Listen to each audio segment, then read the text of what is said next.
Jai Shri Krishna Chaitanya Prabhu Nityananda Shri Advaita Gadadhar Shri Vasadi Gaura Bhakta Vrinda Hare Krishna Krishna Krishna Hare Hare Hare Rama Rama Rama Hare Hare Srila Prabhupada ki jai, Ananta Koti Vaishnava Vrinda ki jai, Nitai Gaur Premanande Hari Hari Bol.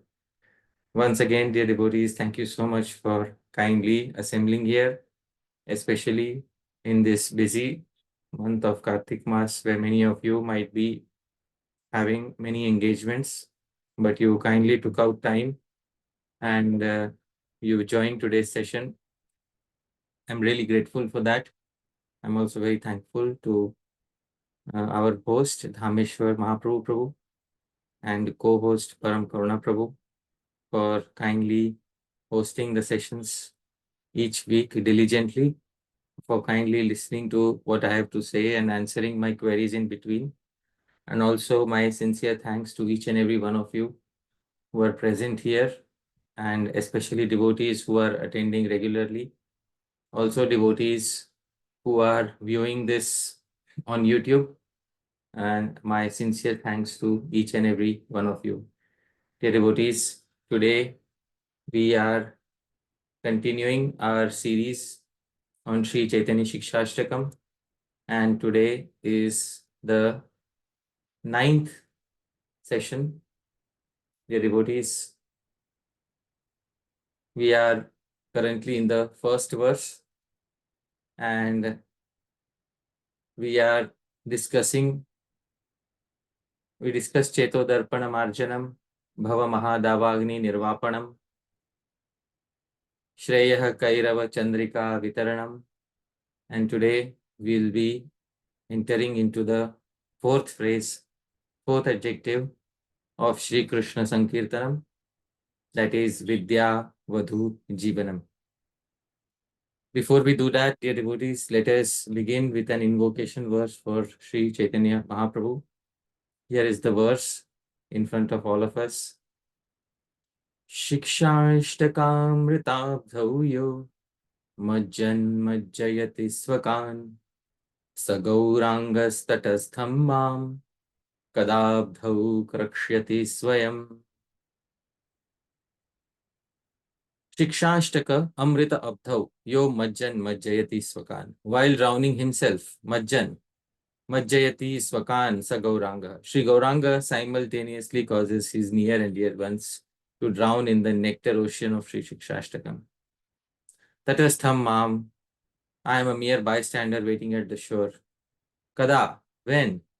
Abdhau krakshati swayam. When will Shri Gauranga forcibly pull me in that nectar ocean himself? Dear devotees,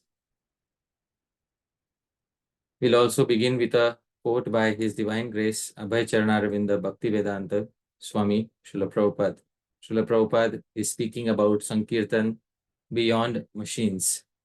Dhāmeśvara Mahāprabhu, can you kindly read what Srila Prabhupada has to say? If you simply become a gramophone speaker, then it will not be effective. Gramophone or tape record speaker, that will not be.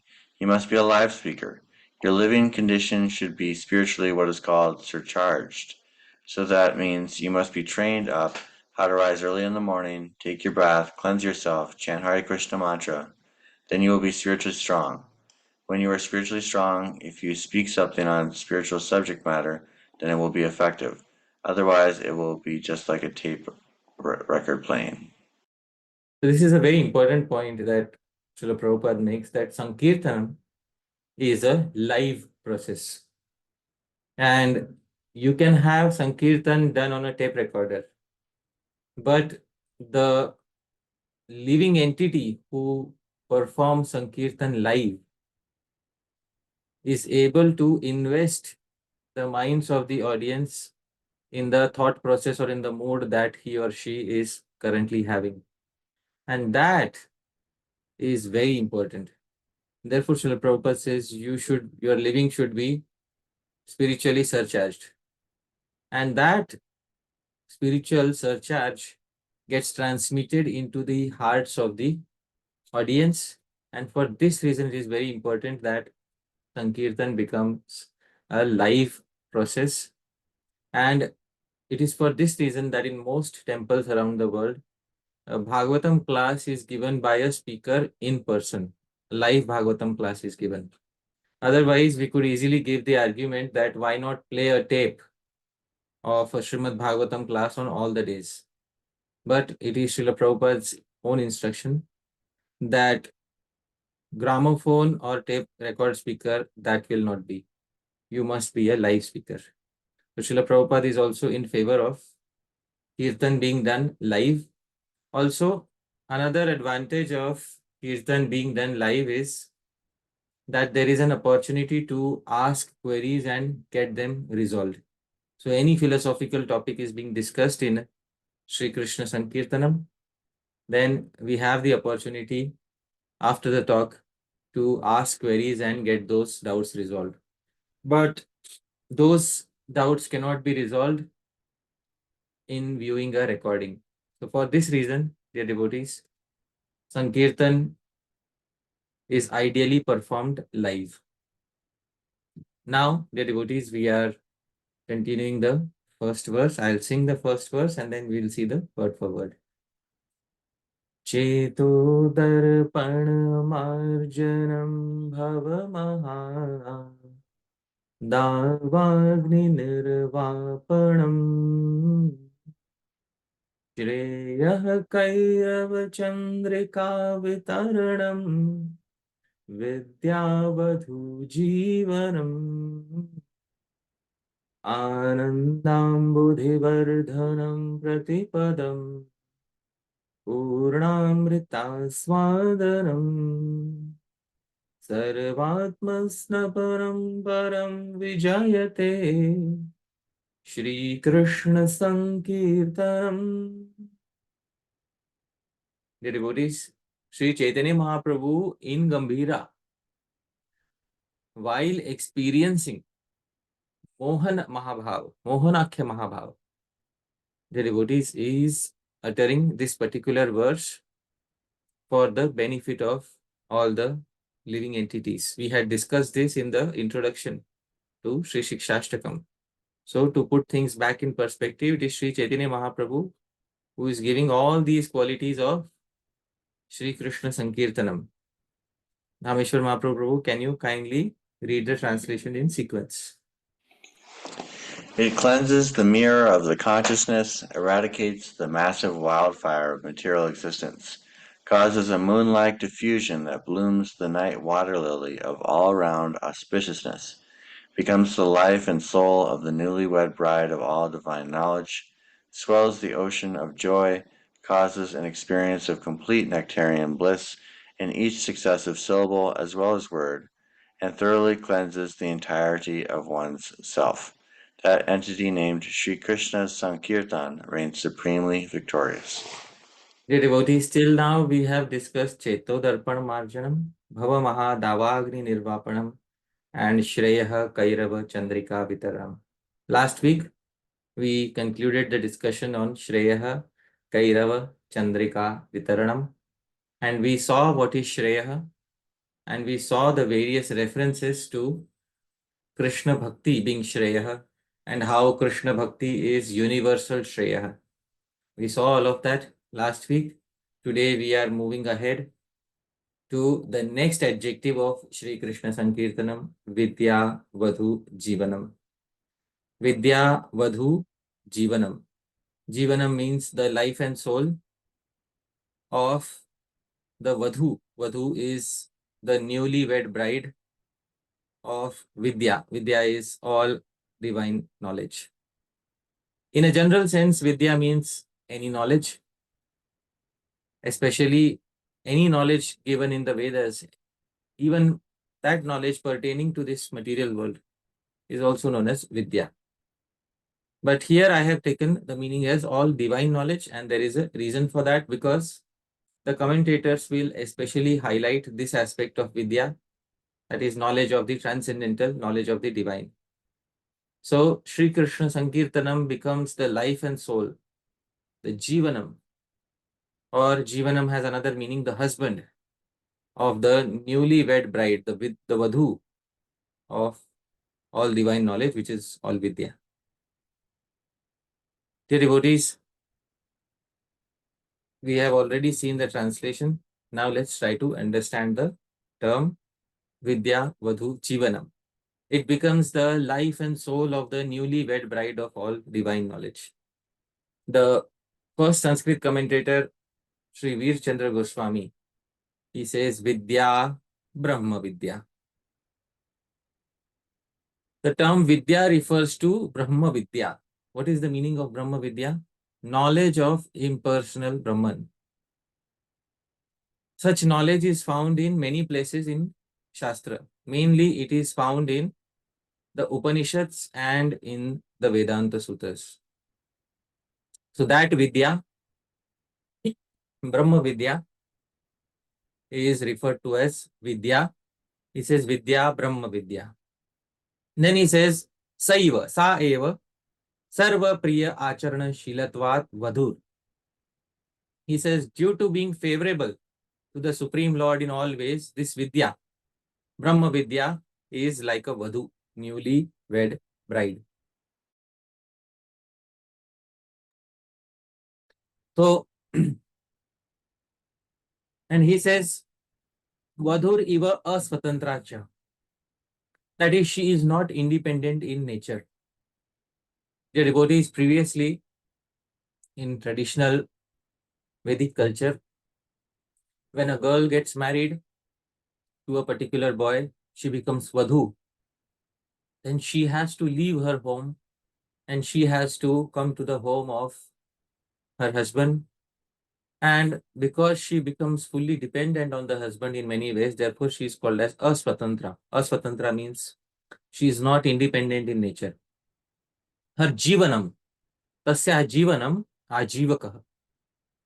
Her jivanam, her husband and provider, is Shri Krishna Sankirtan. Dear devotees, the commentator is saying Brahma Vidya, knowledge of all impersonal Brahman given in the Upanishads, is like a Vadhu. And this knowledge is having... So you'd explain that we can't attain Brahma Vidya without Right. Shri Krishna Sankirtan. Yes. Sankirtana. Yeah. So Vidya is compared, Vidya here is Brahma Vidya, and Brahma Vidya is compared to a Vadhu, to a newlywed wife. And her Jivanam, her life, also another meaning of Jivanam here means her husband, is Shri Krishna Bhakti headed by Shri Krishna Sankirtan. And the Praman was given Pati Prana, that the husband is the life of the wives. This is given in the 10th canto, 16th chapter, verse 52, where the wives of Kaliya, serpent, are making this statement. So, dear devotees, a natural query arises that is Brahma Gyan, which is being said that Vidya means Brahma Vidya. Is Brahma Gyan not possible without Shri Krishna Sankirtan? Or is Brahma Gyan dependent on Shri Krishna Sankirtan? So, Dhāmeśvara Mahaprabhu, what do you think? Is Brahma Gyan dependent on Shri Krishna Sankirtanam? What I've heard is that it's dependent on at least a little bit of bhakti, and without bhakti, one's not able to maintain their imagined position of liberation. Right, but to make such a statement that it is as dependent as a newlywed wife is dependent on the husband, does that sound more of an overstatement? Yes. Okay. But if we see, it is not an overstatement, because actually speaking, Brahma Vidya is describing the impersonal Brahman. And the impersonal Brahman itself is not independent. In the Bhagavad Gita, Krishna says to Arjun, Brahmano hi pratisthaham amritasya vyayasya cha. I, Shri Krishna, am the basis of the impersonal Brahman, which is immortal, imperishable, and eternal. So when the impersonal Brahman itself is dependent upon the personality of Sri Krishna, then in order to attain anything in relationship with the impersonal Brahman, one should at first acknowledge the personality of Sri Krishna. There may be some who may say the personality is lower than the impersonal aspect. But still, without acknowledging the personality, there is no point in attaining the impersonal Brahman. Sri Jiva Goswami in the Bhagavad Sandarbha says, Vyanjite Bhagavat Tattve Brahmacha Vyajyate Swayam. Vyanjite Bhagavat Tattve. Once Bhagavan is understood, Brahmacha Vyajyate Swayam. Brahma will be understood automatically. This is in the 5th Anuched of Bhagavad Sandarbha. Usually in the Sandarbhas, he has not composed any new verse. But this is one specific verse that he composed in the Bhagavad Sandarbha. Yanjite Bhagavat Tattve Brahmacha Vyajyate Swayam. So somebody may ask a question, Sri Jiva Goswami, you wrote Tattva Sandarbha. Tattva means there are 3 tattvas, Brahma, Paramatma and Bhagavan. And then you wrote Bhagavad Sandarbha, Sandarbha for Bhagavan. Then you wrote Paramatma Sandarbha, Sandarbha for Paramatma. Why did you not write Brahma Sandarbha? So his reply is, Vyanjite Bhagavat Tattve Brahma cha Vyajyate Swayam. Once Bhagavat Tattva, Bhagavan is understood, Brahma Swayam Vyajyate. Brahma becomes understood automatically, dear devotees. So, knowledge of Brahman attains completeness only when knowledge of Bhagavan is attained. Brahman itself is dependent. Its existence is dependent on the existence of Bhagavan, dear devotees. So when Brahman itself is dependent on Bhagavan, descriptions of Brahma also are dependent on descriptions of understanding Sri Bhagavan. Without understanding descriptions of Sri Bhagavan and his personality, Brahman and its descriptions remain very deficient and incomplete. Perfection cannot be attained. Therefore, Jivanam, just like a husband gives support and life to the newly wed wife, similarly, Brahma Vidya is given life by Sri Krishna Bhakti, headed by Sri Krishna Sankirtanam. What will happen to a person who just pursues Brahma Vidya, impersonal Brahman, without Sri Krishna Bhakti, dear devotees? This question is answered by Bhagavan Brahma in the 10th canto of Srimad Bhagavatam, 14th chapter. This is verse number 4. Shreya Sratim Bhakti Mudasya Vibho क्लिश्यन्ति ये केवलबोधलब्धये तेषामसौ क्लेशल एव शिष्यते नान्यद्यथा स्थूलतुषावघातिनाम्. Shreyah Sritim, Bhaktim, Bhakti Shreyah Sritim. It is the path of Shreya. My dear Lord, Bhakti is the best path for self-realization. Shreya Sritim. Udasya, if somebody neglects this path. Vibho, my dear Lord, and klishyanti, and engages in cultivation of kevala bodha, impersonal gyan only, without any bhakti. Klishyanti, he will simply undergo a troublesome process and not achieve the desired result. Tesham asau kleshala eva shishyate. For them only klesha, only hard work remains. The only achievement is hard work. Na anyat, no other result. Yatha sthula tushavaghatinam. Just as a person who beats an empty husk of wheat cannot get grain, one who simply tries for impersonal gyan without understanding bhakti, their attainment is mere hard work, nothing else, the devotees. So, vidya is Brahma Vidya, but it will not attain life unless it is supplemented by Krishna Bhakti headed by Shri Krishna Sankirtanam. Because Krishna Sankirtanam is the royal gateway of Krishna Bhakti. Previously, I have said how Shravanam is also dependent on Kirtanam, how Smaranam is also dependent on Kirtanam, how Pada Sevanam, Archanam, Vandanam, Dasyam, Sakhyam, Atmanivedam, they all require Sri Krishna Sankirtanam. Sri Krishna Sankirtanam is the royal gateway to Krishna Bhakti. And This Krishna Bhakti is must for properly understanding the impersonal Brahman. In fact, for those who are beginning the process of impersonal Brahman realization, they need to show Bhakti in the very beginning towards Guru. Without Bhakti towards Guru, they cannot enter into the path of impersonal understanding. Why? Because Shastra says, Yasya deve para bhaktir, yatha deve tatha gurau. One who has para bhakti, one who has supreme bhakti for Deva, for the Supreme Lord. So, bhakti for Supreme Lord is required. And yatha deve tatha gurau. And similar degree of bhakti is required for Guru. Tasyaite kathitahi artha prakashante mahatmana. For such a person, the imports of the scriptures are revealed. Many times, this verse was quoted by Srila Prabhupada. Yasya deve para bhaktir yatha deve tatha guru. So, bhakti for the Guru is required, even for a person who is pursuing Brahma Vidya. Without bhakti, Brahma Vidya becomes impossible. Dear devotees. Now, let's move ahead. Vidya-vadhū-jīvanam. So, Shri Krishna Sankirtanam, or Shri Krishna Bhakti headed by Sankirtana, is the Jivan, is the life-giving husband of the newly wed bride of all Vidya, of all divine knowledge. Srila Bhakti Siddhanta Saraswati Thakur Prabhupada in his Anubhashya says, he explains the term vidya-vadhū patni. Vidya herself is a vadhu, patni, newly wed bride. Tasya jivanam pranadharanam yasmat. Her jivanam, her sustenance of life happens due to this Shri Krishna Sankirtan. So, short explanation in his Anubhashya. In the Ananda Chandrika Tika by Shri Utsavanand, he says, vidyā-vadhū-jīvanam, vidya-rūpa-vadhū-tasya pranam. The term vidya-vadhū-jīvanam means that Shri Krishna Sankirtanam is the life of Vidya. And Vidya is like a newly wed bride.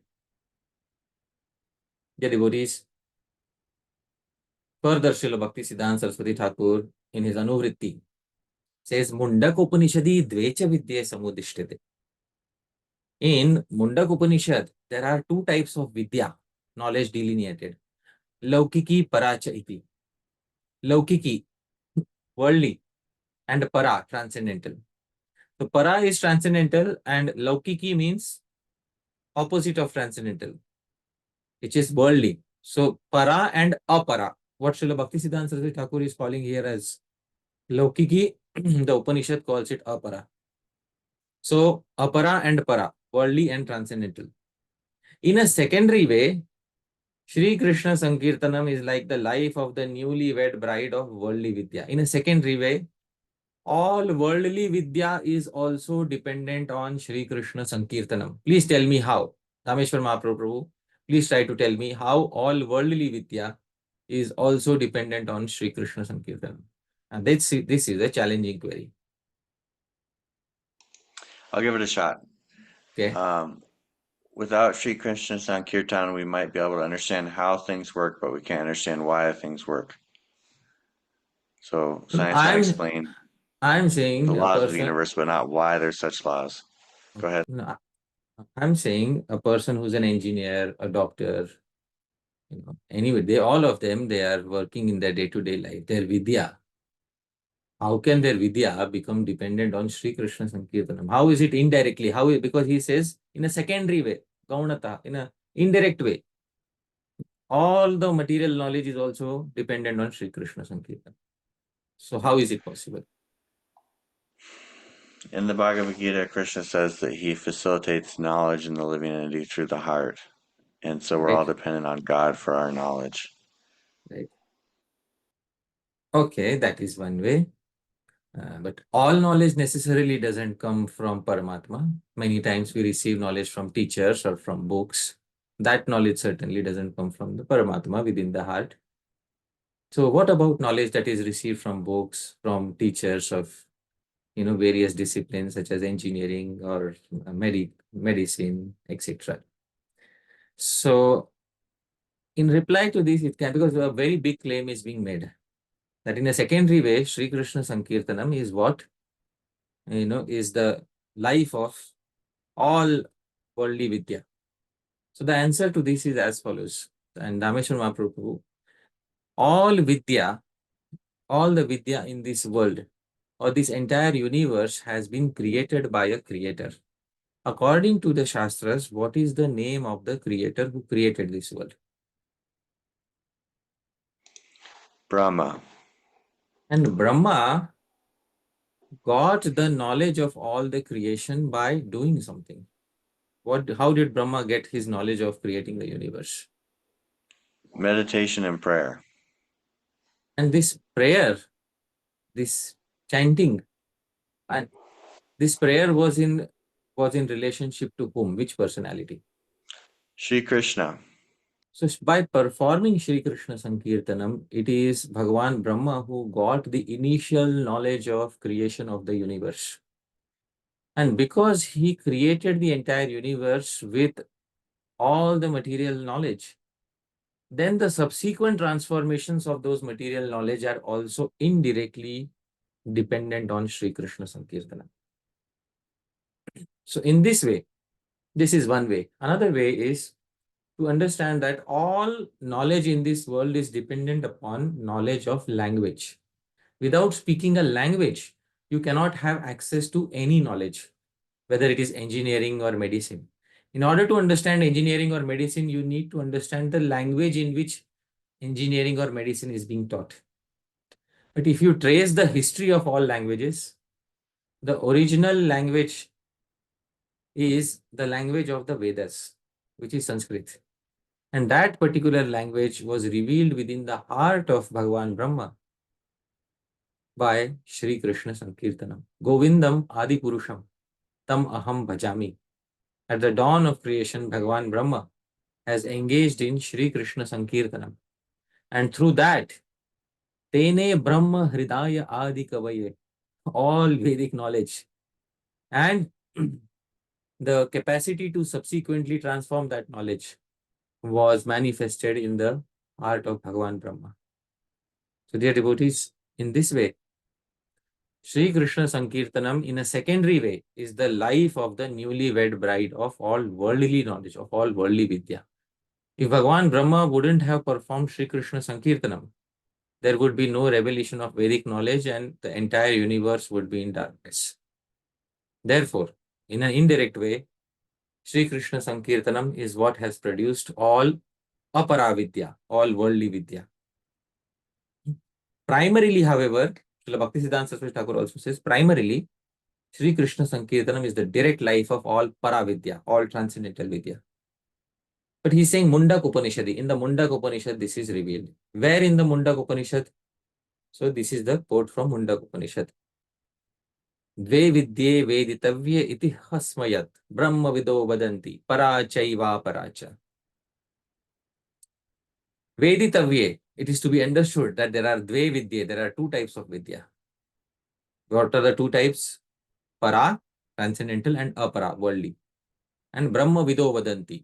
These two have been spoken of by those who understand the impersonal Brahman. So Paravidya and Aparavidya. This is Mundak Upanishad 1.1.4. So worldly knowledge and knowledge of the transcendental absolute truth. Further, Srila Bhaktisiddhanta Saraswati Thakur says, Shri Krishna Sankirtana Prabhavat. Now he is speaking about Paravidya. How Shri Krishna Sankirtan is the life of even of Paravidya. Shri Krishna Sankirtana Prabhavat, by the effect of Shri Krishna Sankirtanam, Jivaha, the conditioned living entities, what happens to them? Jagatika Vidya Prasuta Ahankara Vimukta. They become free from the Ahankar, from the false ego, born out of worldly Vidya. And they thus attain Sambandha Gyan pertaining to Shri Krishna. They attain Shri Krishna Sambandha Gyanam. And moreover, Aprakrita Vidyaya Laksham Vastu Eva Shri Krishna Sankirtanam Bhavati. The final goal of Paravidya is also Shri Krishna Sankirtanam. The Shri Krishna Sankirtanam is also means, he is saying, Shri Krishna Sankirtanam is also the goal of all Paravidya, of all transcendental knowledge. This is Srila Bhaktisiddhanta Saraswati Thakur Prabhupada in his Anuvritti detailed commentary. And Srila Bhakti Vinod Thakur has also more or less spoken on these lines in his Amrit Pravaha Bhashya and Sanmodan Bhashya. So I'm not repeating all the points here because those are the same points that Srila Bhaktisiddhanta Saraswati Thakur has also taken up in his commentaries. Then we go to other Gaudiya Vaishnava commentators, dear devotees. We have Paravidyacharya. His title is Paravidya-Acharya. He is the Acharya of Paravidya, Shri Radha Govindanath. He is from the Nityananda Parivar. So he says, for the living entity, Shri Krishna Sankirtanam is like the Jivanam, life heirs. So he's not comparing Jivanam to husband. He's saying Jivanam is like the life of the newly wed bride of Vidya. The devotees, Jivanam. What is Jivanam? He says, Jivanam, life heirs are defined as those without which one cannot survive at all. So Vidya cannot survive without her life heirs. Jivanam, and that Jivanam is Shri Krishna Sankirtanam.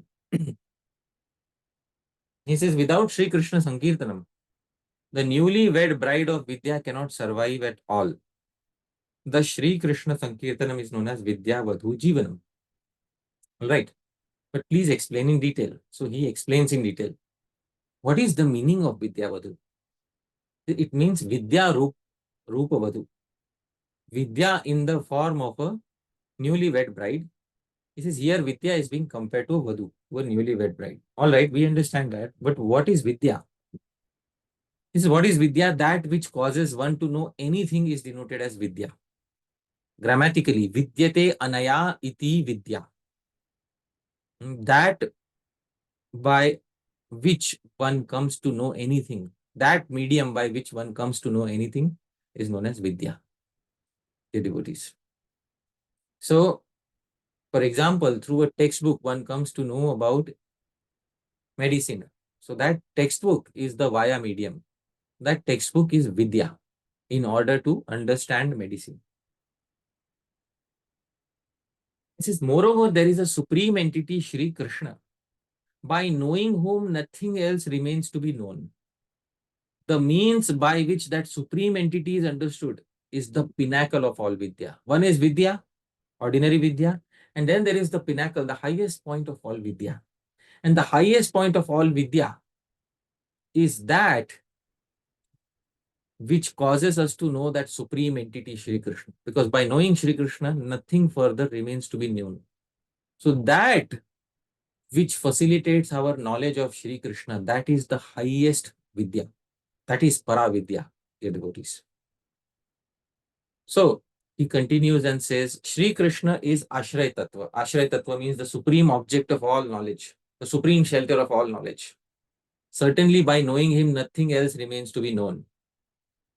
But to know Shri Krishna, the only means is bhakti.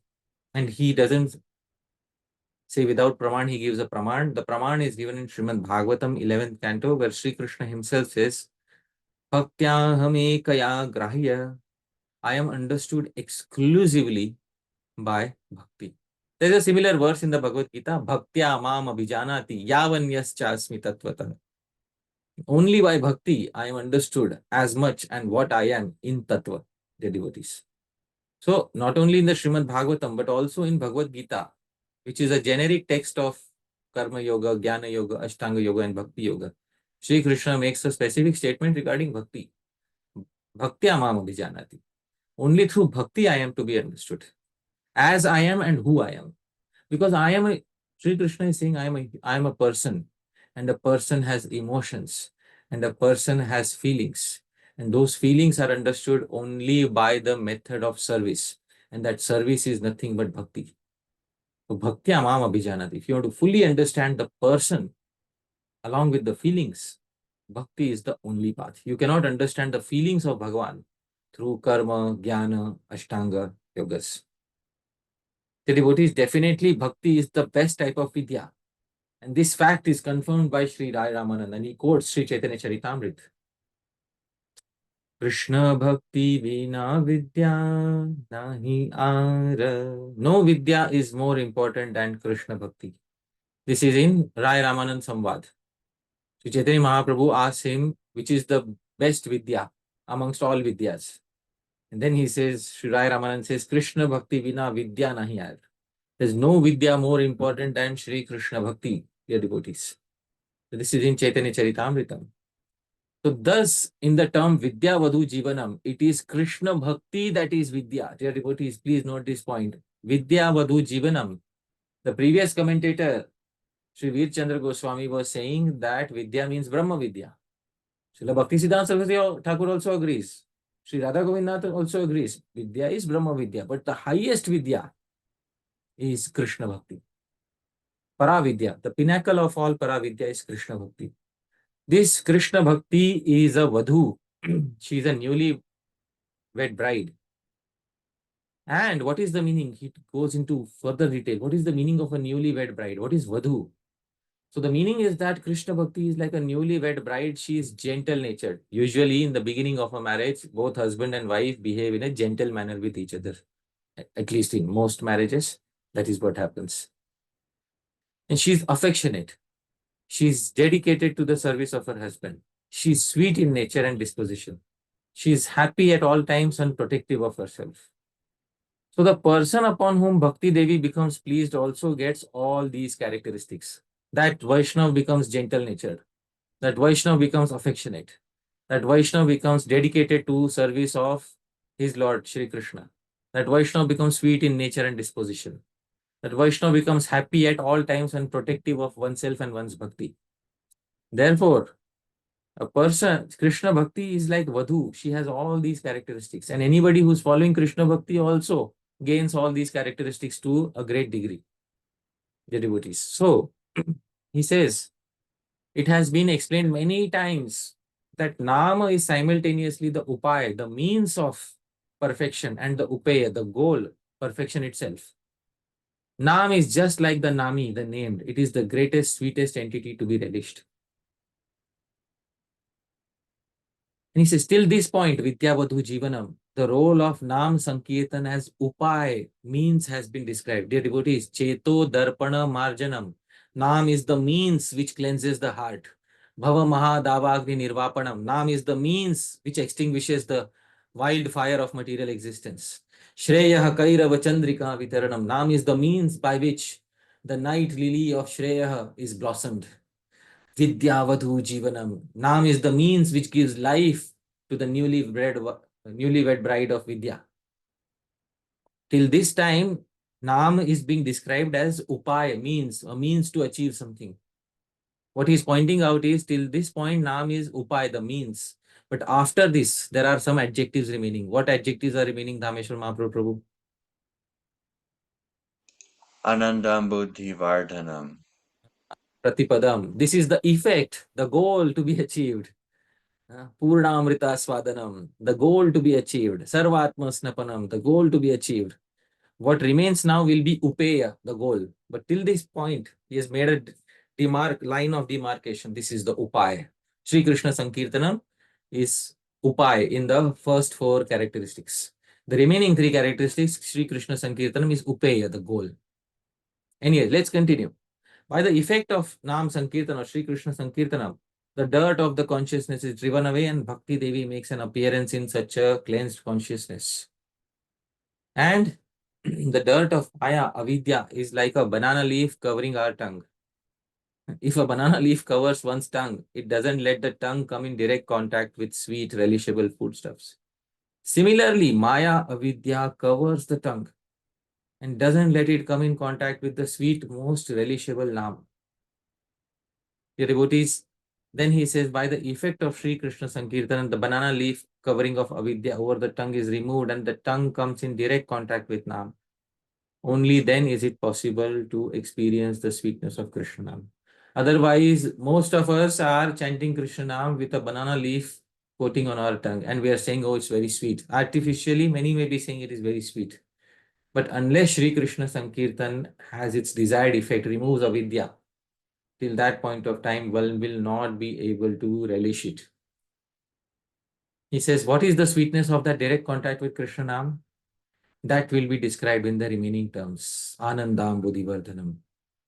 So thus, in the remaining verse, the role of Nam Sankirtanam as Upaya, goal, will be described. Till now, it has been described as Upaya, means. So, dear devotees, Sri Krishna Sankirtanam is vidya-vadhū-jīvanam. What he said is, Vidya is anything which causes one to know anything is Vidya. Any means of knowledge is Vidya. But truly speaking, Vidya is Paravidya. And Paravidya especially is Shri Krishna Bhakti.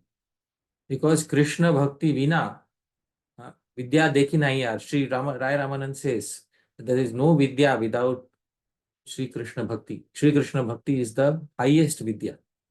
So, and Sri Krishna Sankirtanam is the life of all such Vidya, all such knowledge about Sri Krishna.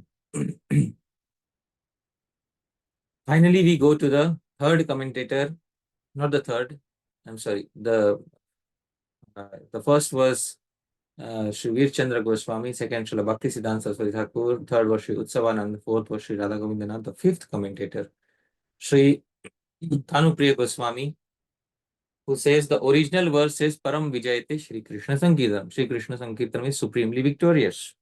What is the nature? In reply to this, the verse specifies the fourth characteristic, vidyā-vadhū-jīvanam.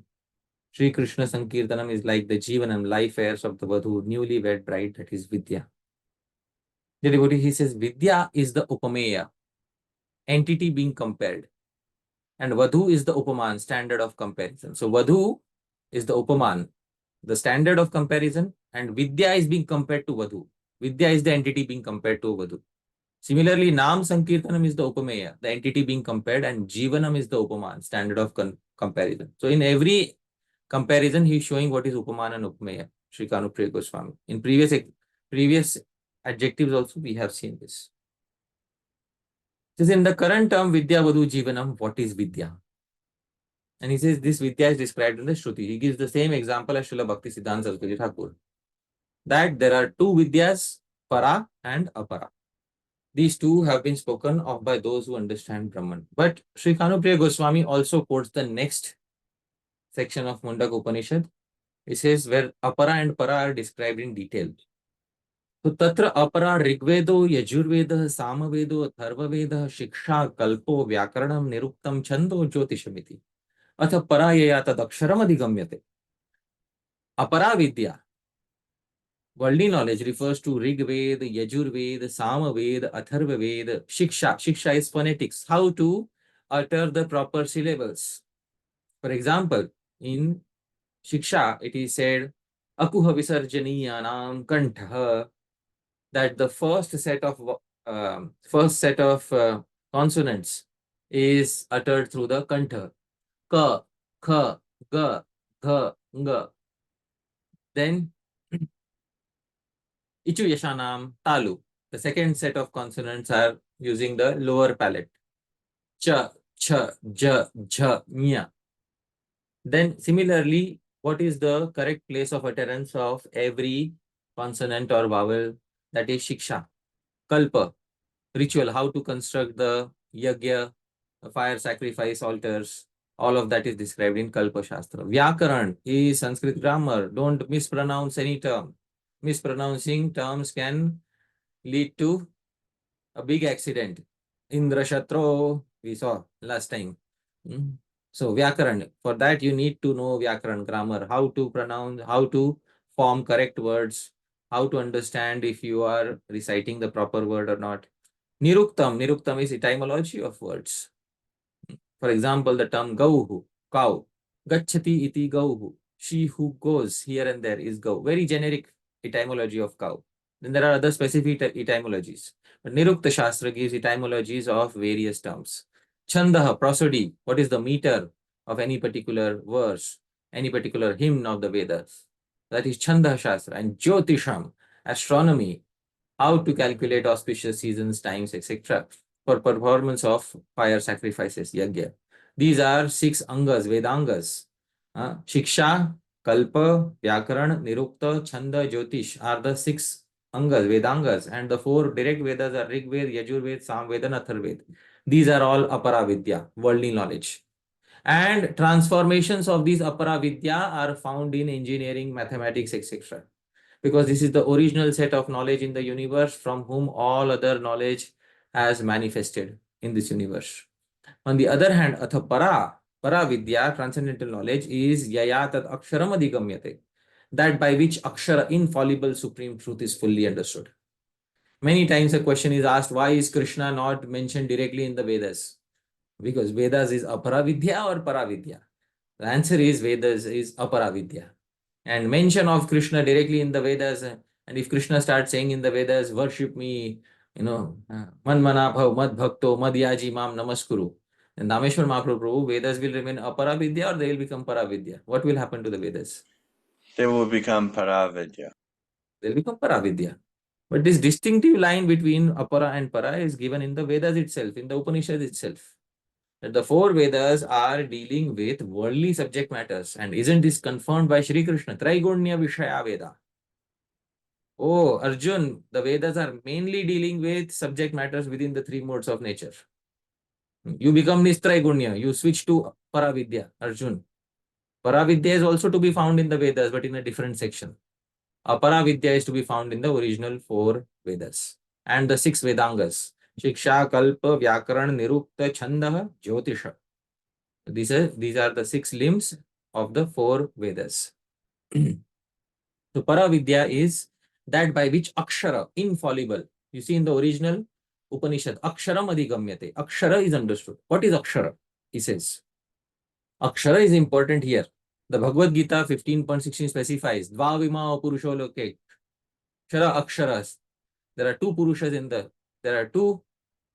in this world, Kshara, fallible body, and Akshara, the infallible soul. Further in the next verse of Bhagavad Gita says that beyond Kshara and Akshara, beyond body and soul is Purushottam, the Supreme Lord Shri Krishna. So, Sri Kanupriya Goswami says, thus Paravidya is that by which Akshara, because in Bhagavad Gita 15.16, Akshara refers to Akshar Purush, infallible soul is understood. So one meaning of Paravidya is that by which one's own soul is understood. And the essence of Paravidya is that by which Purushottam, Bhagavan Shri Krishna is understood. So he's taking the same line as Sri Radha Govindanath. Paravidya is that by which Brahman is understood. Paravidya is that by which Shri Krishna is understood. The highest point. The devotees, he gives a praman. Krishne Bhagavata Gyan Samvitarasar Brahma Gyana Dikka Sab Tar Parivar. Krishne Bhagavata Gyan Samvitarasar. Samvit is knowledge. And Sar, the essence of all knowledge, of all Paravidya, is Krishna Bhagavata Gyan. Is that the Supreme Personality of Godhead is Shri Krishna. Brahma Gyanadika, all other kinds of knowledge, Brahma Gyan, Sankhya Gyan, Yoga Gyan, Jyotish Gyan, all other Gyan, is Tar Parivar, is its immediate family, immediate components of that main Gyan, that Bhagavan Shri Krishna, Krishnastu Bhagavan Swayam, is the Sar, is the essence of all Paravidya. She is actually Vidya. Krishnastu Bhagavan Swayam is Vidya. All other Vidya are extensions of this particular Vidya. Now, is Bhakti also a type of Jnana? Bhakti is also Vidya? Yes, Bhakti is also Vidya. In reply, Srila Baldev Vidyabhushan has said in Siddhanta Ratnam, Sri Kanupriya Goswami quotes, Bhakti Rapi Jnana Vishesho Bhavati.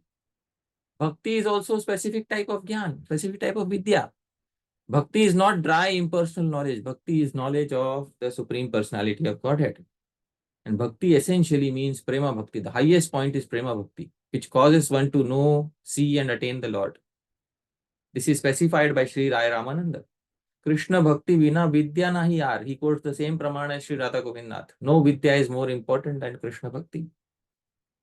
Dear devotees, this Krishna Bhakti is Vidya. Now please understand. He's brought us to the same point as Sri Radha Govindnath. Krishna Bhakti is actually Vidya. Vidya is Vadhu. Vidya is like a newlywed bride. But just as a Vadhu has her Jivan, has her husband, similarly, the husband of Krishna Bhakti is Sankirtanam. Without Sankirtanam, no other limb of Bhakti will be able to prosper.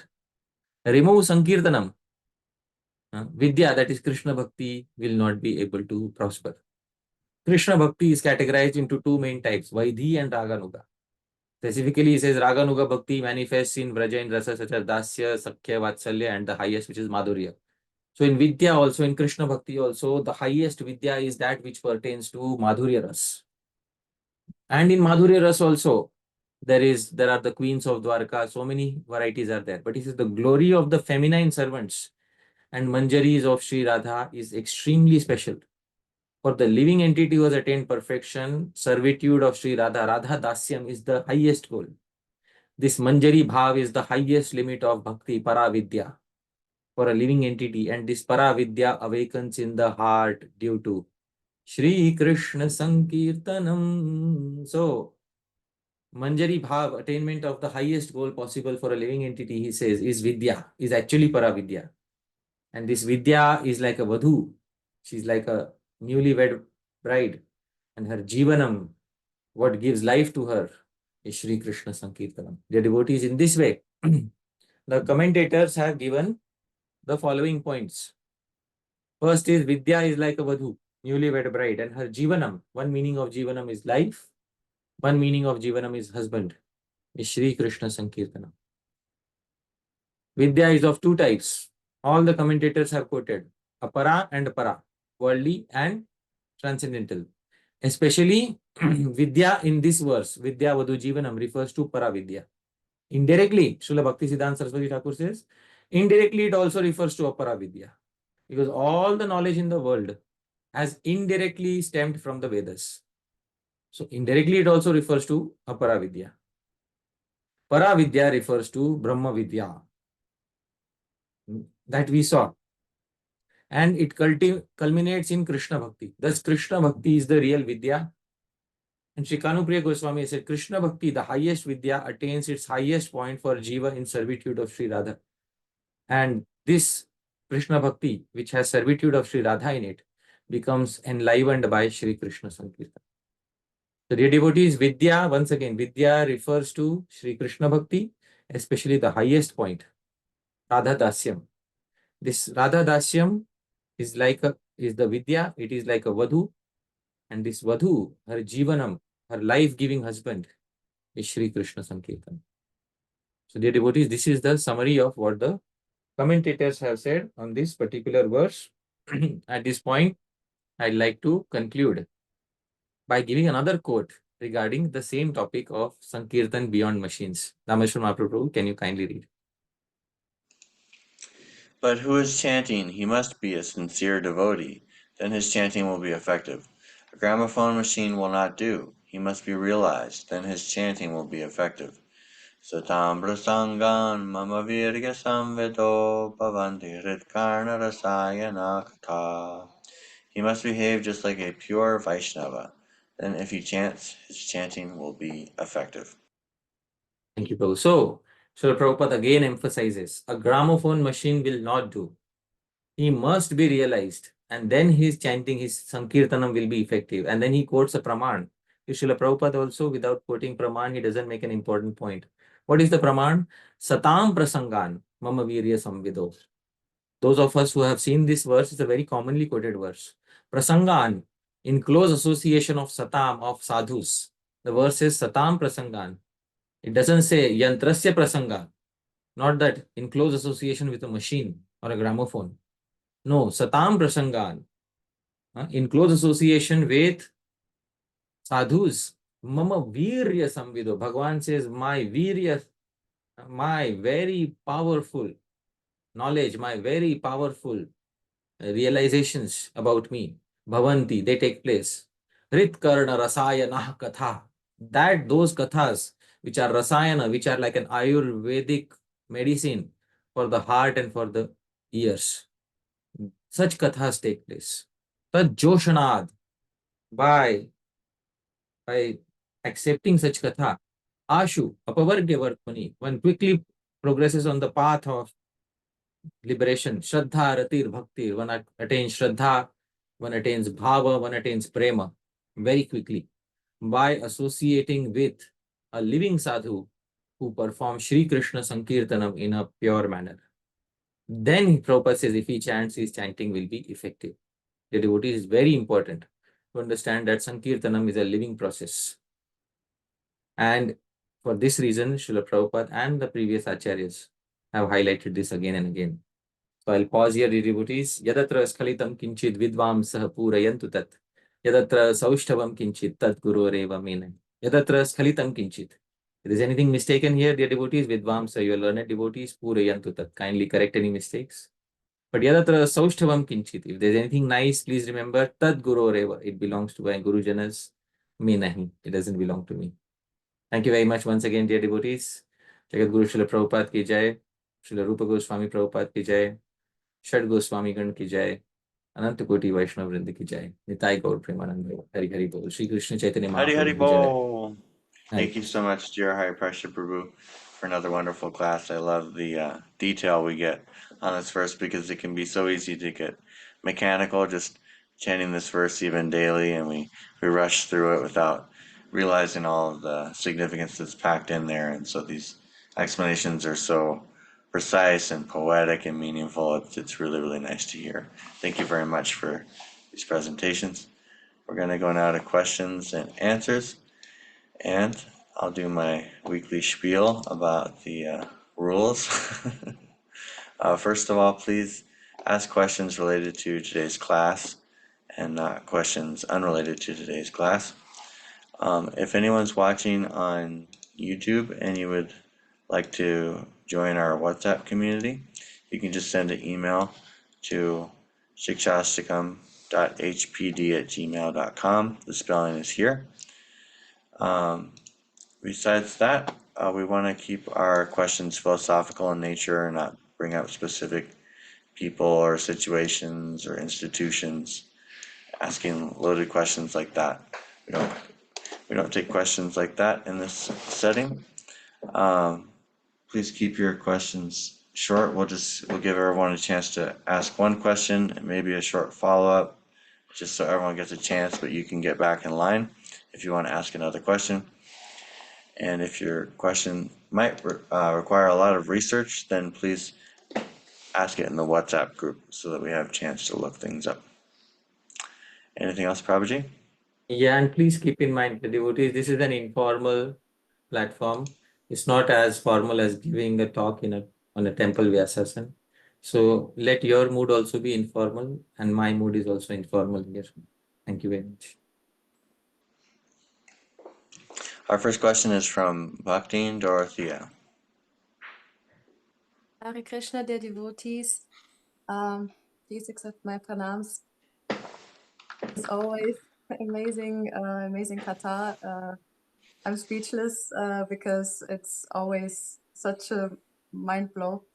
And especially the point that all worldly vidya is dependent on Sri Krishna Sankirtanam is actually a point that I have been looking for so many months and years. So that was such a wonderful thing to learn, like about Brahma's prayer and like if we trace all the source of languages. So my question is about the point that Krishna is not directly mentioned in the Vedas because the Vedas are Apara-vidya, and if he would speak in the Vedas, then it would become, or if it would be about him, then it would become Paravidya. And so I'm just wondering, but what is the problem? Because I mean, also in the Rig Veda, I think he's also mentioned sometimes, at least in the Rig Veda, I heard or read something, and because is it that Paravidya and Aparavidya should be separate, or like what's the is that really where's the reason that he's not so much mentioned? Correct. So where is the reason mentioned, that why is he not so much mentioned? Like in the Brahma Samhita, it is specified. There's something specified in the Brahma Samhita, and I'll quote this Brahma Samhita, and so that it is easier to understand. This is Advaitam Achyutam Anadim Ananta Rupam Adyam Purana Purusham Navayauvanam cha Vedeshu Durlabham. Durlabham, very rare in the Vedas.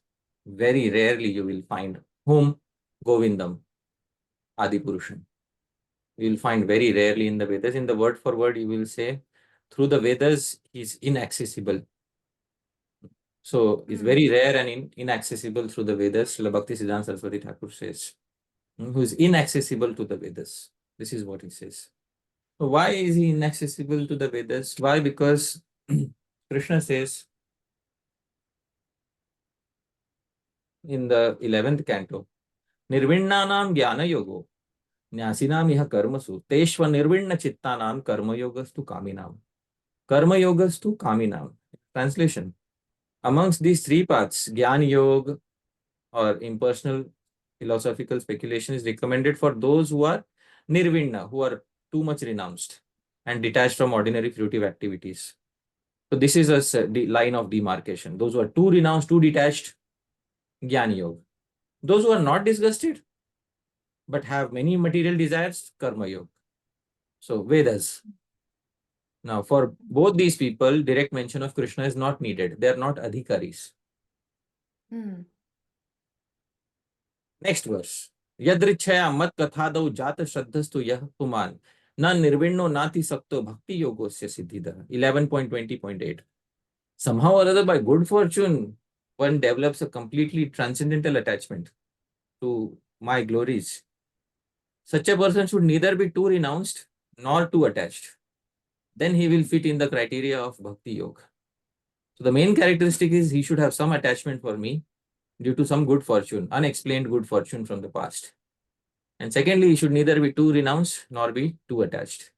That person is eligible for bhakti yoga. Bhagavan wants to keep these three people in three different compartments.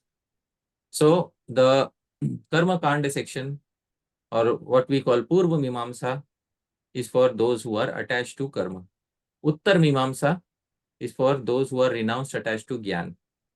And Bhakti Shastras are for those who are attached to the path of Bhakti. So that clear demarcation helps avoid confusion. Even in the Bhagavad Gita, when Bhagavan started explaining Karma Yoga and Jnana Yoga together, Arjun got confused. Arjuna, why are you confusing me by first saying that you should perform your karma, then you are glorifying renunciation of karma. And then Krishna explained that, oh, Arjun, those were for different candidates. Sorry, I didn't tell you that time. Those were for different candidates. So when Krishna himself mixes instructions in the Gita, it becomes difficult for a personality like Arjun to decipher as to which instruction is meant for whom. Therefore, for the rest of the people, Sri Vyasadeva keeps it in separate compartments. Vedeshu Durlabha. Krishna will be inaccessible to the Vedas, but he will be very much accessible in Srimad Bhagavatam and other bhakti literature. This is the reason. Adhikari Bhed, because the eligible candidates are having different natures. That is the reason why this distinction is made, and the literatures are also different. So I hope that answers your query to some degree of satisfaction. Yes, Prabhu. Thank you. Next, we have Ranganath. One moment. Oh, there we go. Hare Krishna Prabhu, Dandavat Pranam. So maybe my question will be maybe in like a follow-up to the question that Mataji asked. Like like what is the explanation like of how do we define paravidya? Because in Gita Krishna he's saying that like Vedeshta sarve rahameva vidyo. So how do we understand this? And also in some part of the Upanishad it comes that yat yat Veda sarve tat padam nati, something like that, that all the Vedas are finding his feet or something. Sarve So how to Veda understand this? yat padam amananti. That is the reference you're saying, right? Ji. Yeah. So once again, I'll repeat the query. Please tell me if I've understood your query nicely. What is the meaning of distinction between para and apara if Krishna says Vedaischa sarvai, through all the Vedas I am to be understood? Is that correct? Yes. Right. So that is in And summary. and also like in some parts it said that Bhagavatam also constitutes into Vedas. So will we consider Paravidya in Bhagavatam also? Like Paravidya will be considered as Bhagavatam, or it will also come under the Vedas? Okay. So if Bhagavatam is also Veda, then why is Bhagavatam why is Bhagavatam Paravidya? Why is Bhagavatam not categorized as Aparavidya? Yes. If Bhagavatam is also the fifth Veda. So I'll answer one by one. First and foremost, Krishna says Vedaischa sarvair aham eva vedya. I will highlight that particular Bhagavad Gita 15.15, and I will share my screen. Vedaischa sarvairaham eva vedyah. You can see here, Sarvasya Chaham Hridhi Sannivishto Matta Smritir Jnanam Vedaischa Sarvair Aham Eva Vedya. So it said, by all the Vedas I am to be known. But if we start studying the Vedas, we will not find a single mention of you, Bhagwan. How is it that by all the Vedas you are to be known? The answer is that Vedas are parokshavad. Vedas are giving a lot of mystical ways of, Vedas speak in mystical languages. This is specified in Srimad Bhagavatam, Parokshvada Rishayah 11:21-35.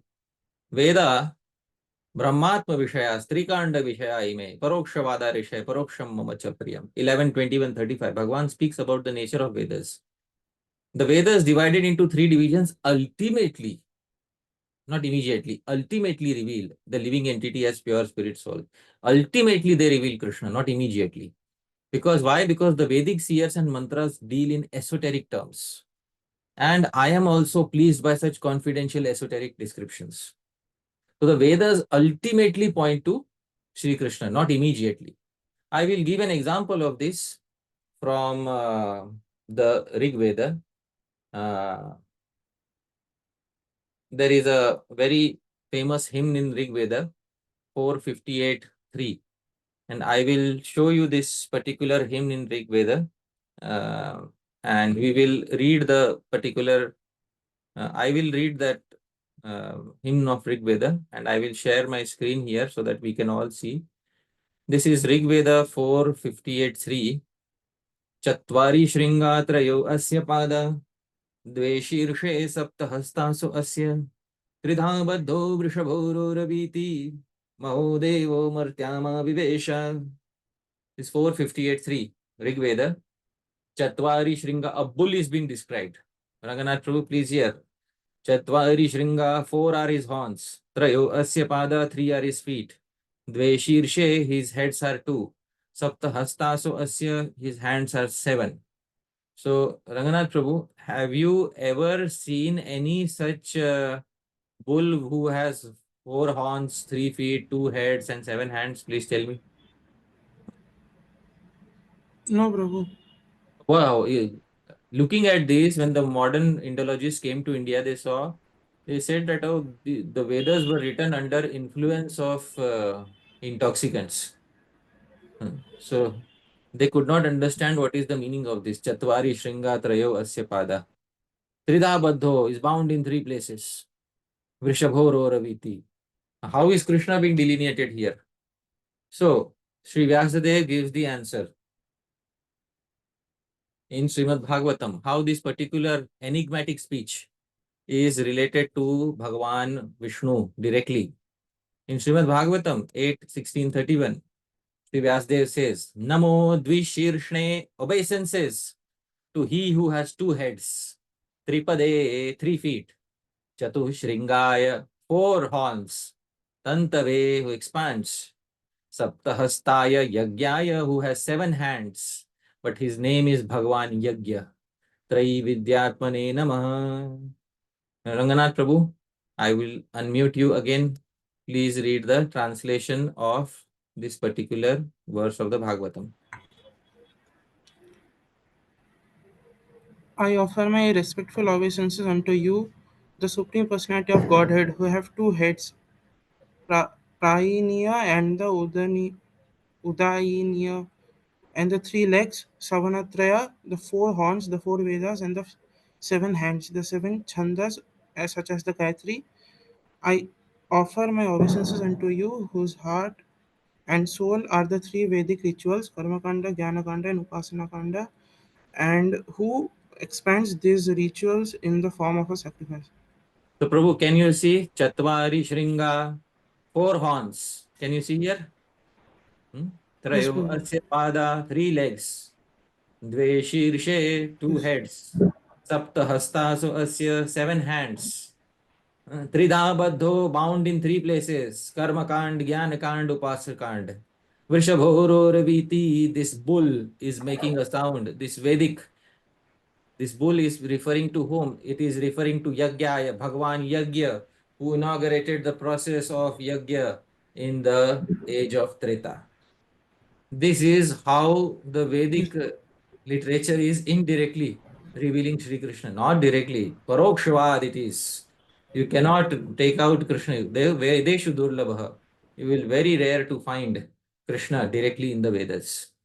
So therefore, it is important to understand that although Veda is, Krishna is saying Vedescha sarvairaham eva vedya, through Vedas I am to be understood, but not directly. No. Very indirect. The direct meaning you will get confused, because the direct meaning is parokshvad, enigmatic, mystical meaning, which we may not be able to understand. So therefore, for this reason, with great effort, one will be able to see Krishna directly in the Vedas. Achha, your another query was, Bhagavatam is the fifth Veda. Then, why is Bhagavatam also not within the category of Aparavidya? So, Srila Jiva Goswami explains this by giving Brahman Parivrajak Nyaya. There is something called as Brahman Parivrajak Nyaya. What is Brahman Parivrajak Nyaya? So, Ranganath Prabhu, do you know what is the meaning of Parivrajak? Prabhu means a wandering mendicant. Sannyasi who is wandering is known as Parivrajak. In order to be a sannyasi, do you need to be a Brahmana? Yes or no? Maybe yes. What maybe yes, you need to be a Brahmana. You cannot be a sannyasi unless you are initiated as a Brahmana. So, in order to be a sannyasi, do you need to be a Brahmana? Yes. But not only a Brahmana, you also need to have some additional qualities. But a Brahmana need not be a sannyasi. But a sannyasi needs to be a Brahmana. This is called Brahman Parivrajak Nyaya. So, Sri Jiva Goswami says, Srimad Bhagavatam has all the characteristics of Vedas, but it has additional characteristics.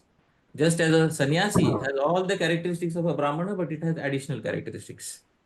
But the Vedas don't have all the characteristics of Srimad Bhagavatam, because the Vedas, the Brahmana may have all the characteristics of the sannyasi. So this is Brahman Parivrajak Nyaya. It's given in the first canto Krama Sandarbha commentary of Sri Jiva Goswami. So the Srimad Bhagavatam is the fifth Veda. There are many sections where you may find bits of Apara Vidya also there. But mainly, the main subject matter is Paravidya. So that is the answer to your second query, Prabhu. Right? Yes, Prabhu. Thank you. Thank you.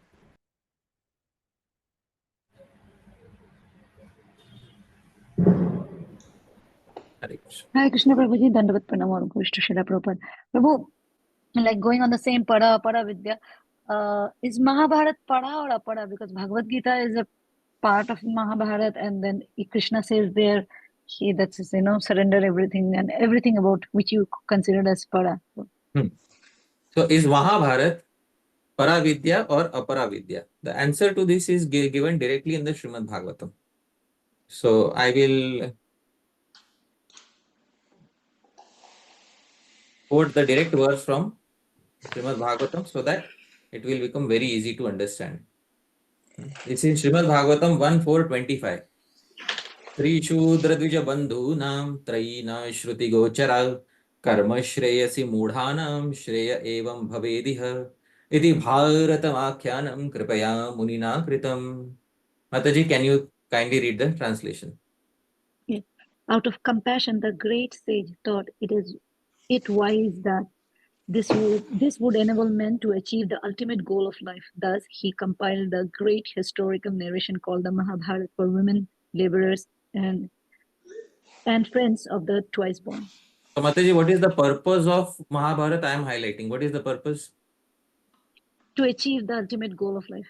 So, this is Paravidya or Aparavidya? So, Para. it is right there in the words of Srimad Bhagavatam itself, your answer, right? So, this is not something like how you answered previously, Prabhu, like the Brahmana need not to be a sannyasi, but a sannyasi is a Brahmana. So I thought it is whether the Mahabharata knowledge is mixed, like only the Gita is. Mahabharata has also a lot of topics of Aparavidya, but Mahabharata also has a lot of topics of Paravidya. The highlight is to bring people to the path of Paravidya by giving some intermediate doses of Aparavidya. Srimad Bhagavatam is replete with Paravidya. Very rarely you will find some examples of some Aparavidya. For example, there is a section in the Srimad Bhagavatam. One who wants a beautiful wife should worship Indra. One who wants, knowledge, one who wants health should worship Ashwini Kumaras. There is a section like that in the second canto of Srimad Bhagavatam. Immediate glance, it will look as Aparavidya.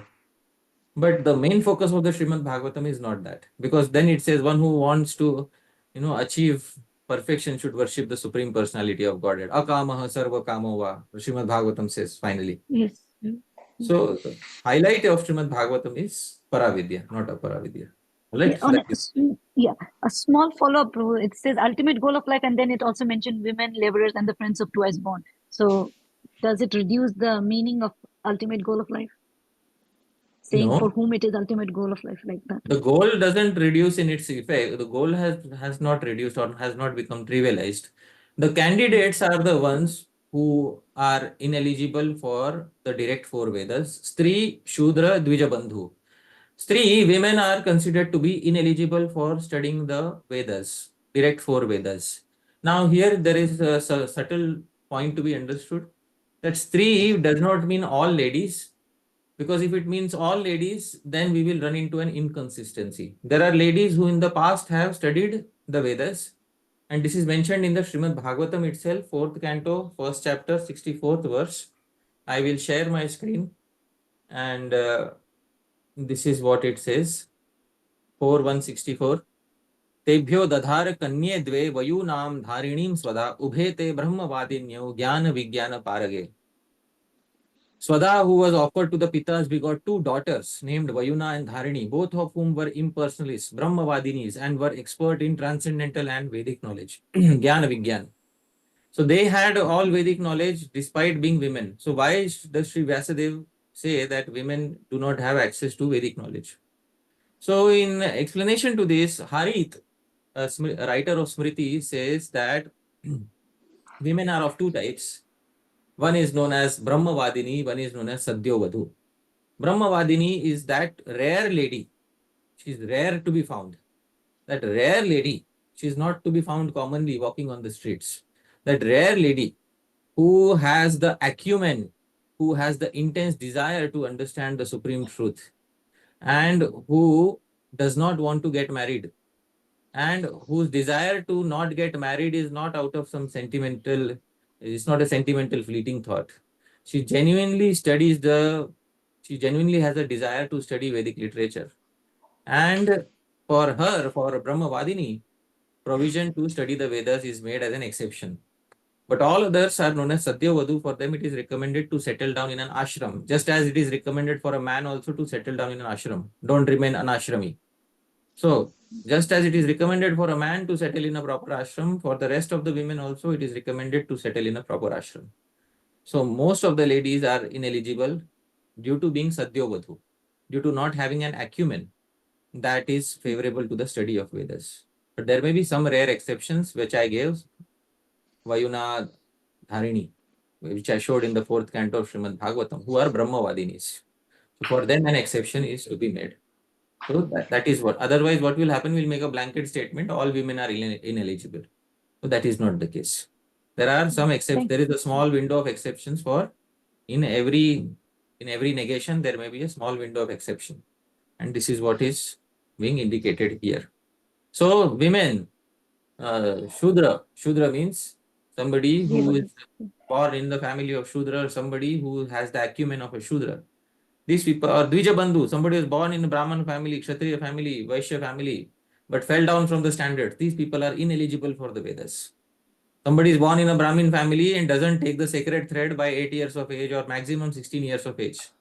Doesn't accept the sacred thread, becomes Vratya. Vratya means is fallen now. Dvija-Bandhu is ineligible to study the Vedas. So there are the restrictions is not only upon women or Shudras, it's also upon Brahmana, Kshatriya, Vaishyas who don't follow their conduct properly. For them, Mahabharata is written, so that they also can attain the highest goal of life. So that is the answer to your query. Thank you so much. Next we have Vishwadeep Prabhu. Hare Krishna Prabhuji, Dandavat Pranam. It was really a very nice session, Prabhuji. And thank you for sharing the commentary of Kanupriya Goswami in the group. And I would also request you, if it's possible, to send the other commentaries, even if it is in original Bengali. That would be really helpful. Okay. Prabhuji, I have two questions. So, since that Apara Vidya is topic is going on in a sequence, so let me ask that question first. So, Vedas is generally considered Apara Vidya. Even if we consider Uttar Mimamsa, Apara Vidya is there, but generally Apara Vidya it is considered. So, Right. for Paravidya, we have to go to Puranas, Srimad Bhagavatam, and for that we have to have faith on Vyasdev. So, and like when we see the commentaries on someone is showing the authenticity of Vyasdev, they quote verses like Krishna Dvaipayanam Vyasa Vidhi Narayanam Prabhu. But these are also verses from Puranas, Vishnu Purana and all.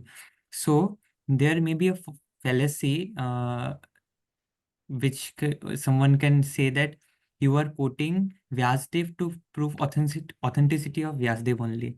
So Right. how we prove the authenticity of Vyasdev through Vedas?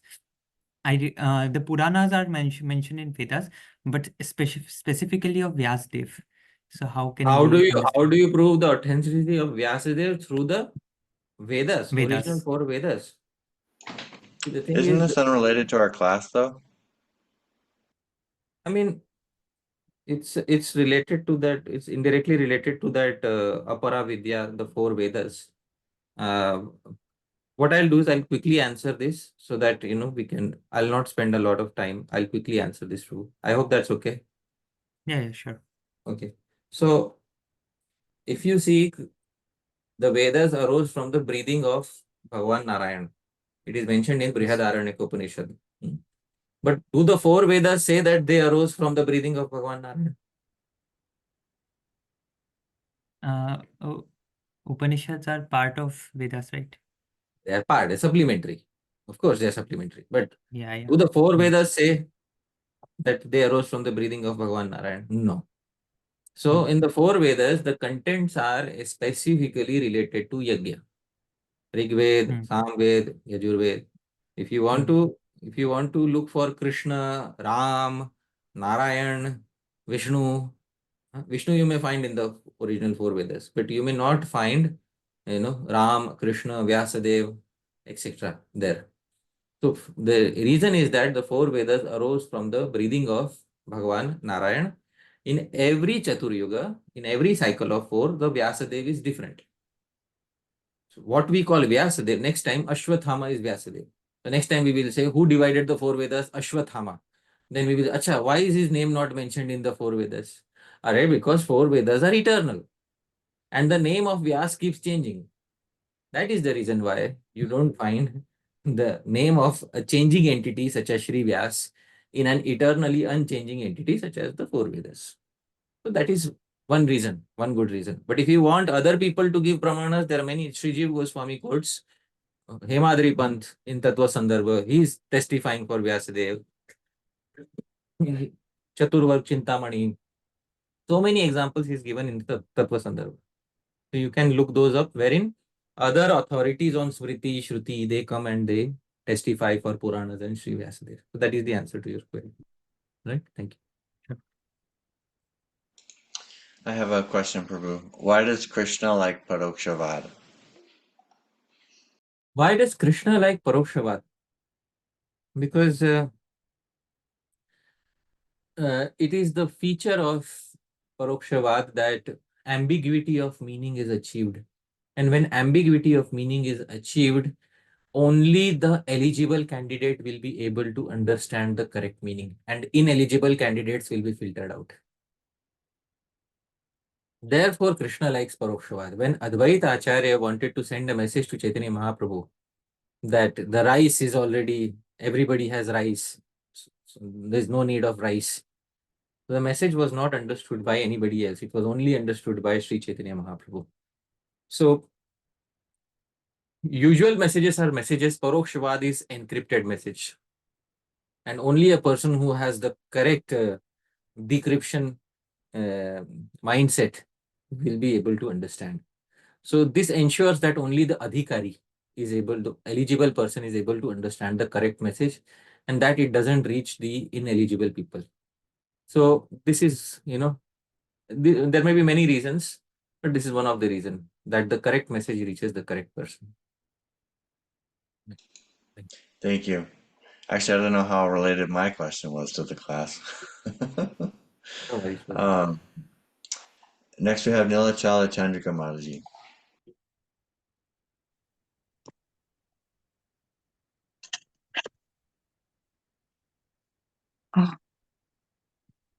Hare Krishna. Hare Krishna, Prabhuji, sorry. Prabhuji, you mentioned the highest vidya is Radha Dasyam, which is Manjari Bhav. That is Bhav-ullas. Shri Kanupriya Krishna. Bhav-ullas, yeah. Yes. How is it different from Krishna Prem? And is it above the progressive stages of Prema? Is it more than the ultimate Prema? Mataji, this is Kuru Pandav Nyaya. Kuru Pandav Nyaya means I'll ask you a very simple query. Are all Pandavas Kauravas? Yes. Are all Kauravas Pandavas? No. No. This is Kuru Pandav Nyaya. Right. So is Manjari Bhav Krishna Prem? Yes or no? Yeah, in a way, yeah. But are all varieties of Krishna Prem Manjari Bhav? No. Therefore, that is the answer to your question. Right? Kuru Pandav Nyaya. Right? Okay. And is it above the progressive stages of Prema? Is it above that Man, Bhav, and Pranay? Is it more than Prema? Mataji, the associates of Srimati Radharani, the limit of their experience has been given as Mahabhav. Obviously, it is. The Ujjwal Nilmani very clearly says that the associates, those who are in the youth, the group of Sri Radha, they clearly experience above. Those who are in Sadharani Rati, they experience Prema. And those who are Samanjasa Rati, I think that is still Anurag. And those who are, what is that, Samartha Rati, they experience still Mahabhav. So obviously, Manjari Bhav is not Sadharani or Samanjasa. It is Samartha Rati. This was discussed in Upadeshamrita. So this is the answer to it. Thank you. Okay. Thank you, Prabhuji. Next, we have Omkareshwar Prabhu.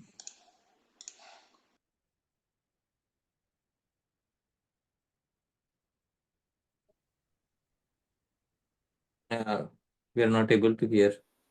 We can't hear you. Hare Krishna, Prabhuji. Now you there can you hear? go. You can hear. Yes.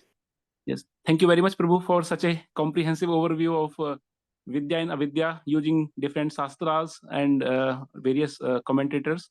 Yeah, it's really a wonderful session. And Prabhu, my question is about like it's about using Avidya for Vidya. I don't know if I can explain it properly. So there are many scientists, Prabhu. They are working like our ISKCON, our devotee scientists. They are using the Apara Vidya, for example, their scientific skills. One example is if we use the medical equipments, brain mapping, and there are some studies about research on effect of Mahamantra on human brain and heartbeat variability on the general well-being of the persons, how the Mahamantra can affect the brain structure and heartbeat variability. And we can use these results positively for the preaching purpose, that we can see the brain structure is changing, the hormone level is changing, and heartbeat variability is becoming very positive, like stable and more like healthy. So can we use this Avidya? Can we do such a research in a very deep using the modern Avidya methods, scientific methods?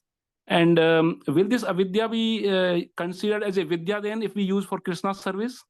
So, okay, wonderful.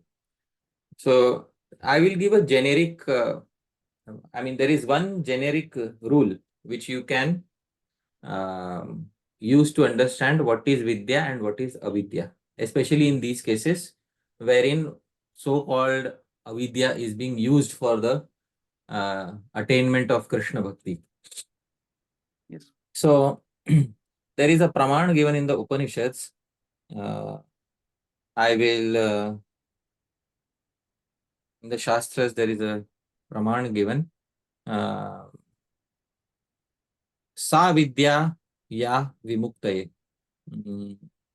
Let me try to find out that there is a very succinct quote in the Shastra. Sa vidya ya vimuktaye. Sa vidya ya vimuktaye means tat karma yanna bandhaya sa vidya ya vimuktaye, which means this is in Vishnu Puran. I will share this with you. I will share my screen so that it will become easy to understand this particular verse. Yes. I'm sharing my screen. Here it is. Tat karma yan na bandhaya sa vidya ya vimuktaye ayasaya param karma vidyanya shilpa naipunam. Tat karma, that is actually karma which na bandhaya, which does not bind. Sa vidya ya vimuktaye, this is the main thing. That is vidya which liberates. I hope you are Yes. able. This is a Yes, Prabhuji. right hand rule. Sa vidya Yes, ya Prabhuji. vimuktaye. So if there is a scientific conference or anything you are using, if the ultimate aim is to not pull them out of, if they are not getting the message of getting out of this world, you cannot call it Yes. vidya. Because other karma which binds you is called ayas. Ayas means fatigue. And vidya anya, and all other learning is shilpa naipunam, simply maintaining your stomach by exhibiting skills in arts. So sa vidya ya vimuktaye, Vishnu Puran, this is very important yardstick to understand. Sa vidya ya vimuktaye. Alright, so Yes, Prabhuji. I wanted to bring this quote up next time, but because of the question, it has been brought up this time. Sa vidya ya vimuktaye. Okay. Yes. Thank you so much, Prabhuji. Yeah, this was our question for a long time, but now you have answered, so we are clear now. Thank you so much. Thank you. Thank you. Next we have Madhav Tripati Prabhu. Hare Krishna, Prabhuji, Dhanvat Pranam, Prabhuji, Dhanvat Pranam, Dhāmeśvara Mahāprabhu, and all the Vaishnavas. So, Prabhuji, it seems like this apara vidya, it shares some borders with avidya also. So, can you explain the relationship between apara vidya and avidya?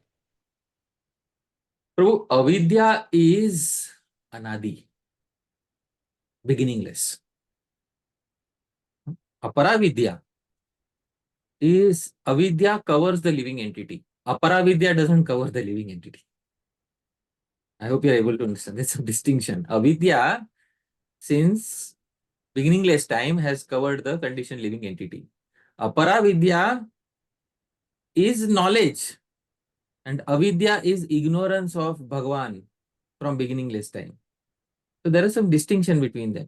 It is possible that some aparavidya can take you further away from Bhagavan or make you forget Bhagavan. That is some small relationship you can draw. Other than that, they are two distinct terms having their distinct nuances. So that is the answer to your query. Right? So, Prabhuji, can it that apara vidya is basically, it can be turned into even a remembrance of Bhagavan, but avidya as such cannot be turned into remembrance of Bhagavan. Yeah, avidya cannot be turned, and aparavidya can make you forget Bhagavan also. And aparavidya, if used properly in the proper hands, can make you remember Bhagavan also. So there are many people who make these electronic dioramas of Shri Krishna and Bhagavad Gita. These people are using engineering, aparavidya, in order to remind people of Shri Krishna. So this is aparavidya being used in the correct direction. But then Srila Bhakti Vinod Thakur also says something. I will Jada Vidya Yata Maya Vaibhava Tomara Bhajane Vadha Anitya sansare janamiya moha jiva ke karaye gada. So this is Srila Bhakti Vinod Thakur. I will point out where apara vidya, gives you, it takes you away from Shri Krishna. So this is vidya-vilase. I will share my screen so that we all can see. Here it is, vidya-vilase. This is from Bhakti Vinod Thakur song. Jada vidya. Yes, Jada vidya jata mayar vaibhava tomar bhajan badha. Moha janamiya anitya samsara jiva ke karaya gadha. So, Jada vidya jata, all that so-called knowledge of this world, mayar vaibhav is the flickering potency of your maya. Tomar bhajane badha. Usually it is an impediment to the execution of devotional service. But indulgence in mundane knowledge makes an ass of the eternal soul by encouraging his infatuation with this temporary world. So, as I said, in every rule there can be a small exception. You can also use worldly knowledge for facilitating your Krishna Bhakti. That is the answer to your query. Thank you, Prabhuji. Hare Krishna. So just to clarify, would it be right to say that avidya is not just a lack of knowledge, but it's a force of the universe that keeps us unaware of our true identity and relationship with God? Yeah, it's a beginningless force which has kept us in beginningless ignorance about Bhagavan. That is avidya. So it's a condition, or is it a force of the universe? It's one of the functions of Jiva Maya. It's one of the functions of Maya. So that vidya, vidya, mamatanu, vidya and avidya. We discussed that verse. Vidya, vidya, mamatanu. Vidya and avidya are my potencies. So that verse from Srimad Bhagavatam we have discussed in the previous sessions. So it is a potency of Bhagavan which since beginningless time has kept jivas in perpetual ignorance. Thank you. Next we have Bishwadeep Roy, Prabhu. Hare Krishna, Prabhuji. Prabhuji, in the commentary, I think of Kanupriya Goswami, the Upaman and Upameya was mentioned. Am I right? Yeah.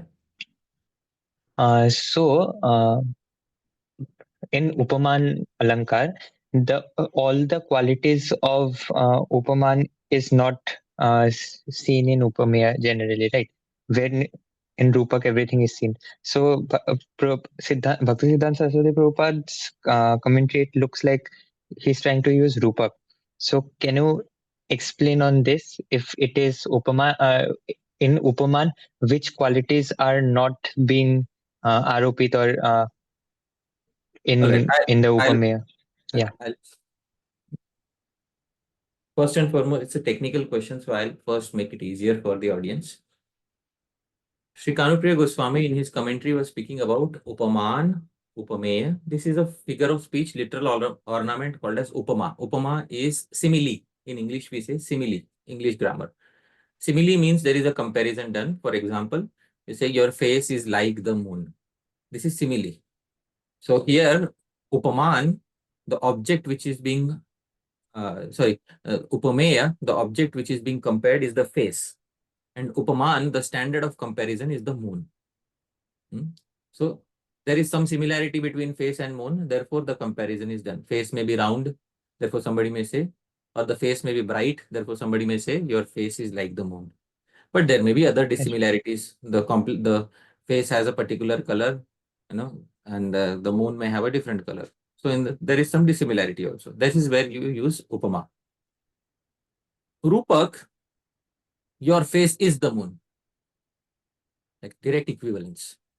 Now, does it mean that the face actually becomes the moon? Or it is just to emphasize, it is just to add force to the statement? Please tell me. Add force. Yeah, it is to add force to the statement. Doesn't mean that the face becomes the moon. Otherwise, you don't need two entities. You should just say the moon is like the moon. That is another figure of speech called Ananvay. Ananvay is where something is so excellent that you can't find anything else to compare it with. You compare it with its own self. That is called Ananvay. Sanatan Goswami is that one. Yeah. So Rupak also means that differences do exist. But the poet is so insistent upon the non-difference aspect that he just says the face is the moon. This is Rupak, isn't it? So, like Yes. this. So, Bhakti Rasamrita Sindhu. So, the Bhakti Rasas are directly like a Sindhu. This, so, Are Baba, there is a difference between an ordinary Sindhu, an ordinary ocean, and this Bhakti Rasamritam. So like this, still Rupak is used to add force to a particular statement, and Upama is used to do a general comparison to add that beauty of comparison. But Rupak is to add force. Your face is just the moon, like that. So then why did you call it face? You should have just said you have a moon, on your body. Why did you call it the face? Because there is still some distinction between the face and the moon. Therefore, but to add force to the statement, you need Rupak. Rupak is direct equivalence. Upaman is simile comparison. All right. Upaman also requires term Upama Vachi Shabda, terms which indicate comparison. For example, Eva, like. If you don't add like, so your face is like the moon. So in that comparison, the term like is called Upama Vachi Shabda. But in Sanskrit, you can optionally skip it. It is called Lukta Upama. Lukta Upama. Yeah. So all these are figures of speech. Okay, I hope that clarifies. Okay. Thank you. Hare Krishna. We have a question from Bhaktin Dorothea. Why does Srimad Bhagavatam, which is described as the ripened fruit of all the Vedas, contain some aparavidya? Why does Srimad Bhagavatam contain some traces of aparavidya? So, Srimad Bhagavatam contains traces of aparavidya for one reason. In the 10th canto, it is said 10.1.4, Nivritta Tarshay Rupagiyamanat Bhavaushvadat Shrotra Manobhiramat. Shrotra Manobhiramat. Some things should appear sweet to the ears of the materialists. So this is called Badishamish Nyaya. Badishamish Nyaya means in order to catch a fish, you attach something on the hook, and on the hook you attach a worm, and that worm is not pure, impure. Because the fish is impure, therefore in order to attract the fish, you need something impure on the hook. If you attach halwa and puri on the hook, the fish may not easily get attracted. But a fish easily gets attracted to an impure worm. So in order to catch an impure fish, you need an impure worm on the hook. Sometimes in order to attract those who are non-devotees, Sri Vyasadeva occasionally, once rarely, in the Srimad Bhagavatam, he puts a hook like that. But in the other Puranas, there are a lot of hooks. Many hooks in the other Puranas. But Srimad Bhagavatam, very rarely you will find such hooks. Right? So that is the answer to that. Next we have Madhav Tripati Prabhu. Hare Krishna, Prabhuji. So, Prabhuji, in Radha Govindnath ji's commentary, I could not fully grasp how he explained the relationship between Vidya and the newlywed wife. So, can you elaborate that a little bit? See, he says Vidya mainly refers to Krishna Bhakti. He brought us to this conclusion. Okay, so Vidya equal to Krishna Bhakti. I hope you understood that. Okay. Now, Vidya is newly wedded wife, and that Vidya is Krishna Bhakti. I hope you are able to understand. So, Krishna Bhakti is the newly wedded wife. Okay, because Krishna Bhakti is Vidya, and Vidya is the newly wedded wife. So, Krishna Bhakti is like the newly wedded wife. Newly wedded wife has many good qualities. What are the good qualities? She is soft-spoken. Usually in the beginning of the marriage, people are, careful in their speech, and they reveal their colors after 2 years, or something like that. So, she is soft-spoken in the beginning. She doesn't, she always tries to serve her, goes the extra mile for service of her husband. So, many qualities are there in Krishna Bhakti. And these qualities also come upon the person who is sincerely following Krishna Bhakti. So this is how he explains. So all the qualities of a Vadhu are also present in Krishna Bhakti. And those qualities become impressed upon a person who is following Krishna Bhakti diligently, upon whom Krishna Bhakti has her mercy. So this is the answer to your query. I hope that satisfies your query. Right? Yes, Prabhuji. Hare Krishna. I have a question, Prabhuji. Yeah. So Chaitanya Mahaprabhu is in Gambhira, in the mood of Srimati Radharani, reciting this verse. He's not interested in Brahma Vidya. So why would he say that Sri Krishna Sankirtan is the essence or the way to attain Brahma Vidya? Oh, wonderful. The verses were not composed in Gambhira. The verses were composed many years ago in Navadvip, when he was teaching Vyakaran, grammar, Nyaya, etc. And when he just became a devotee, that is when the verses were composed. Of course, he's the Supreme Lord. Even at that time, he might have had the highest meaning in his mind, no doubt about that. But at that time also, he wanted to capture all the meanings within the term Vidya. So he captured all the meanings, including Brahma Vidya. But when he's relishing in Gambhira, he's taking the highest fruit from the tallest tree. That's all. Nothing else. For his personal understanding, it is a very specific subset of Vidya. But a general understanding includes all the varieties of Vidya. Because the verses were relished in Gambhira, but they were composed much earlier. That is the answer to the query. I hope that satisfies you. Thank you. Next we have Parama Karuna Prabhu. Very good.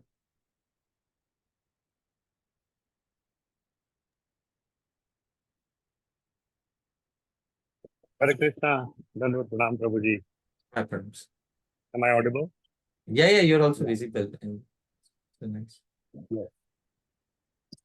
Wish you a very, very happy Govardhan Puja festival and to all the devotees as well, Dhāmeśvara Mahāprabhu Prabhu as well. Prabhuji, I wanted to share a mundane realization, if okay with you.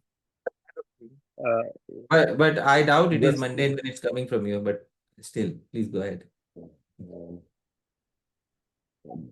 So,